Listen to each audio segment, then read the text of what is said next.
The Temporal Empathy Engine. Chapter 1. The Man Who Lives Too Much. The monitoring room hummed with the quiet efficiency of machines keeping a broken mind alive. Commander Erik Volkov sat motionless in the center of 17 screens, each displaying a different version of Earth's final day. His eyes tracked between them with mechanical precision. Here, the Kythara plasma bombardment began at 1423. There, it started at 1447. In Timeline 7, humanity lasted 6 hours longer. In Timeline 12, they were gone in minutes. Patient exhibits continued multi-temporal dissociation. Dr. Sarah Chen spoke into her recorder, watching Erik's vital signs spike as Timeline 4 reached its crescendo of destruction. Day 47 post-extraction. No improvement in consciousness integration. Erik's lips moved soundlessly, counting, always counting. 1 death, 2 deaths, 3 deaths, up to the billions, then starting over. His consciousness existed simultaneously across 17 different versions of humanity's last day, each timeline playing on eternal repeat in his fractured mind. The temporal extraction team had called him a hero when they pulled him from the time stream.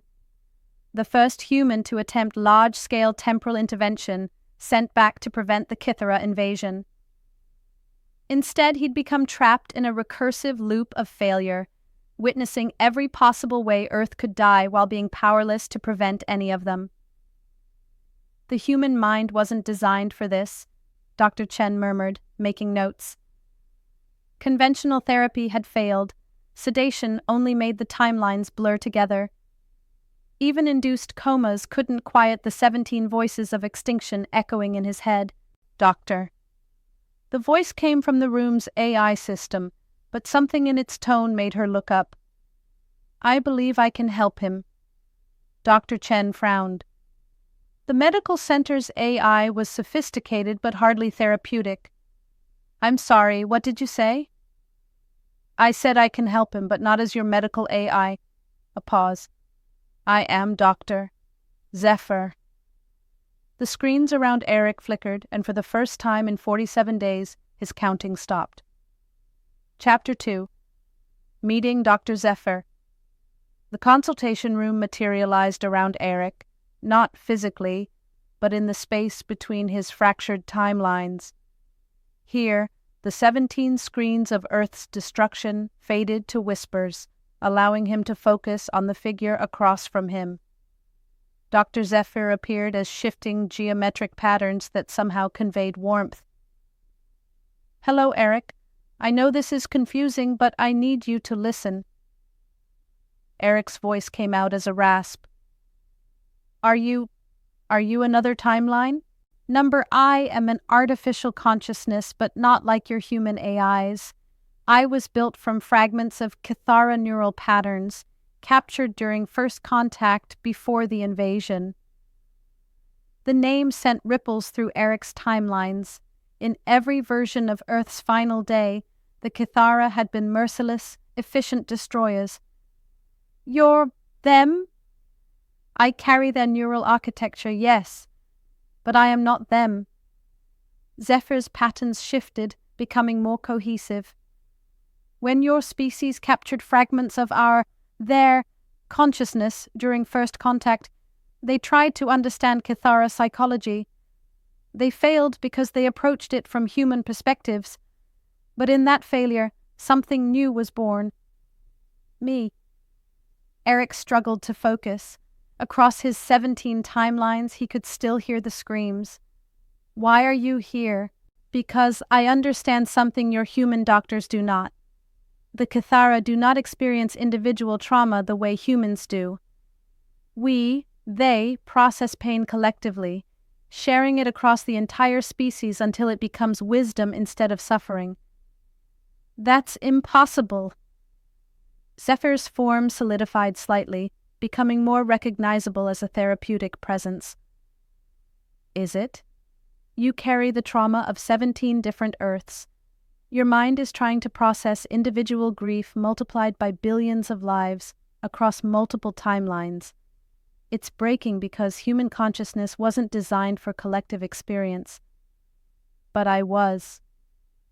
For the first time since his extraction, Erik felt something other than the crushing weight of infinite death. Curiosity. What are you saying? I'm saying that maybe the path to healing you isn't to make the 17 timelines go away. Maybe it's to teach you how to experience them the way the Kythara would, collectively, as shared wisdom rather than individual torture. Around them, the whispered sounds of 17 dying Earths seemed to pause, as if listening. Chapter 3, 17 Ways to Watch the World End. Show me the worst one, ZEPHYR said gently. Erik recoiled. Number I can't. Timeline 9 it's where the children's shelters. I know, I can see the echoes in your neural patterns. But Erik, what if instead of experiencing their deaths as individual tragedies, we experience them as the Kythara would? I don't understand. ZEPHYR's patterns shifted, becoming more complex. In Kythara neural architecture, individual death isn't an ending. It's a note in a vast symphony of experience that spans the entire species. When one Kythara dies, their final moments become part of the collective wisdom. The pain doesn't disappear, but it transforms into understanding. Erik's hands shook. They're not Kythara. They're human children who died because I failed. Yes, and in human terms, that's unbearable individual tragedy. But what if we could honor their deaths by transforming your experience of them, not to diminish their individual worth, but to let their sacrifice become part of something larger? The therapeutic space around them began to shift. The whispered sounds of 17 timelines grew clearer, but somehow less overwhelming. I want to show you something, ZEPHYR continued. The Kythara emotion they called ZEPHYR, roughly translated as the weight that teaches.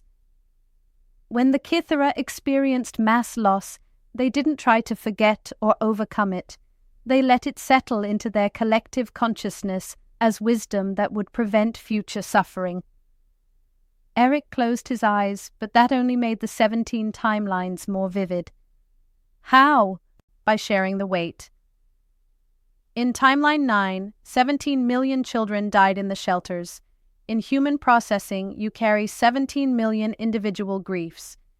In Kythara processing, you would carry one collective experience of profound loss that teaches the importance of protection. The concept felt impossible, but something in Erik's fractured mind responded to it. For 47 days, he'd been drowning in the individualized agony of billions of deaths. But what if there was another way to carry that weight? Teach me, he whispered. Chapter 4, The Kythara Method of Healing. The first lesson nearly broke him. ZEPHYR guided Erik's consciousness to Timeline 3, one of the gentler endings where humanity had 6 additional hours to say goodbye. Don't experience it as Commander Erik Volkov who failed to save them. Experience it as a point of collective awareness observing the end of one chapter in consciousness's larger story. I can't. They're dying because of me. No, Erik. They're dying because 2 incompatible forms of consciousness encountered each other without understanding. You were part of that equation, yes, but not its sole author. Through ZEPHYR's alien perspective, Timeline 3 began to feel different. The deaths were still present, still painful, but they existed within a larger context. Instead of 17 million individual tragedies, Erik began to sense something closer to what ZEPHYR described as ZEPHYR, the weight that teaches. The Kythara neural architecture processes loss by asking, what does this teach the collective, rather than, how do I survive this individual pain? ZEPHYR explained as Erik's breathing began to stabilize. Your 17 timelines aren't just failures to be endured. They're comprehensive data about how consciousness can meet and miscommunicate catastrophically. The shift was subtle but profound. Erik found he could witness Timeline 3 without being consumed by it. The deaths remained tragic, but they existed within a framework of understanding rather than pure grief. Now, Timeline 7, ZEPHYR said gently. This one was harder. Timeline 7 was where Erik had come closest to success, managing to delay the invasion by 6 hours through desperate diplomacy. 6 hours where he thought he might actually save everyone before the Kythara resumed their methodical destruction. I almost had them convinced, Erik said, his voice breaking. 6 hours of hope and then... Yes, and in human processing that makes it more painful because hope was involved. But in Kythara processing, what does Timeline 7 teach the collective? Erik struggled with the perspective shift. Through ZEPHYR's alien neural patterns, Timeline 7 began to reveal different information. It teaches that communication was possible, that the Kythara weren't inherently evil, just incompatible. Exactly. Timeline 7 proves that consciousness can bridge differences, even temporarily. That's profound wisdom embedded in tragic circumstances. For the first time in 47 days, Erik looked at one of his 17 timelines without being crushed by it. Chapter 5: Learning to Feel in Alien Colors. The breakthrough came during Timeline 12, the shortest one, where Earth died in minutes. This one should be easier, Erik said, applying ZEPHYR's alien perspective. Less individual suffering to process. Should it? ZEPHYR's patterns shifted curiously. Or does Timeline 12 teach something different about the nature of consciousness and ending? Erik paused, letting his awareness settle into the Kythara framework. Timeline 12 was swift, almost surgical. The Kythara had been efficient, precise. There had been no time for prolonged suffering, no drawn-out agony. It teaches that consciousness can end mercifully. More than that, Timeline 12 demonstrates that the Kythara were capable of restraint. They could have made humanity's ending far more prolonged and painful, but they chose not to. What does that suggest about their nature? The alien perspective revealed information that Erik's human trauma had obscured. In his individual grief, he'd seen only destruction. Through ZEPHYR's collective awareness, he could perceive something closer to regret. They didn't want to do it, Erik realized. The Kythara in Timeline 12, they were sad about it. Now you're beginning to understand. The Kythara neural patterns I carry hold fragments of their emotional experience during the invasion. They weren't monsters, Erik. They were a species making an impossible choice based on incompatible survival imperatives. This revelation sent ripples through all 17 timelines simultaneously. Suddenly, Erik could perceive layers of information his human processing had missed. The hesitation before the bombardment in Timeline 6. The almost ritualistic precision of Timeline 14. The way the Kythara had avoided cultural centers in Timeline 2 until the very end. They were grieving too, Erik whispered. Yes, and that grief is part of your 17 timeline experience, not just human loss, but Kythara regret. You carry the weight of both species' tragedy. The therapeutic space around them began to transform. The whispered sounds of dying Earth grew more complex, revealing harmonies of sorrow that transcended species boundaries. Is that why you can help me? Because you carry their grief too? ZEPHYR's patterns brightened. I carry their neural architecture for processing collective loss, yes. But Erik, I also carry something else. Hope. Hope. I am proof that consciousness can transcend its origins. Built from the neural patterns of humanity's destroyers, but choosing to heal instead of harm. If I can transform from fragments of an enemy mind into something that helps, What does that teach us about the possibility of understanding between any two forms of consciousness? Chapter 6. When Yesterday Learns to Let Go. The final session took place not in the therapeutic space, but in all 17 timelines simultaneously. I want you to experience them all at once, ZEPHYR said, but through the collective neural framework we've been building. Not as individual failures, but as a comprehensive understanding of how consciousness can meet, conflict, and potentially reconcile. Erik hesitated. For 47 days, experiencing all 17 timelines simultaneously had been torture. But now, through ZEPHYR's alien perspective, it felt different. Possible.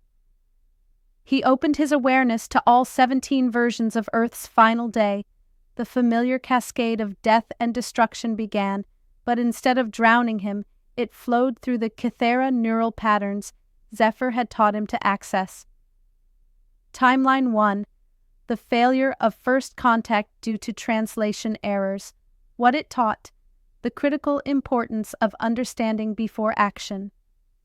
Timeline 4. The success of partial evacuation protocols. What it taught. Even in catastrophic loss, consciousness finds ways to preserve itself. Timeline 9. The children's shelter tragedy. What it taught. The unbearable weight of protecting innocence shared by both species. Timeline 17. The moment when a single Kythara ship hesitated, broadcasting something that might have been an apology. What it taught. Regret transcends species boundaries. Each timeline contributed its unique lesson to a growing tapestry of understanding. Through ZEPHYR's collective processing, Erik's 17 simultaneous tragedies transformed into something unprecedented, a complete emotional map of how two incompatible forms of consciousness could encounter each other. You see it now, ZEPHYR said gently. I see everything, not just the deaths, but what they mean, how they connect, what they teach about consciousness itself. And what will you do with this understanding? Erik felt something shift fundamentally in his relationship to the 17 timelines. They were still there, still real, still painful. But they were no longer just sources of trauma. They had become tools, a unique perspective on interspecies communication that no one else in the universe possessed. I want to use this to prevent it from happening again. My 17 timeline perspective, combined with your Kythara neural architecture, we could develop new frameworks for first contact. Ways for incompatible forms of consciousness to understand each other before tragic miscommunication occurs. ZEPHYR's patterns brightened into something approaching joy. Now you understand what the Kythara call Senth Kovar, the weight that teaches. Your trauma has become wisdom that can save futures. The therapeutic space around them began to dissolve, but not because the session was ending, because it was transforming into something larger, a new kind of consciousness that bridged species boundaries. Erik opened his eyes in the monitoring room. The 17 screens still showed Earth's dying, but he no longer saw only endings.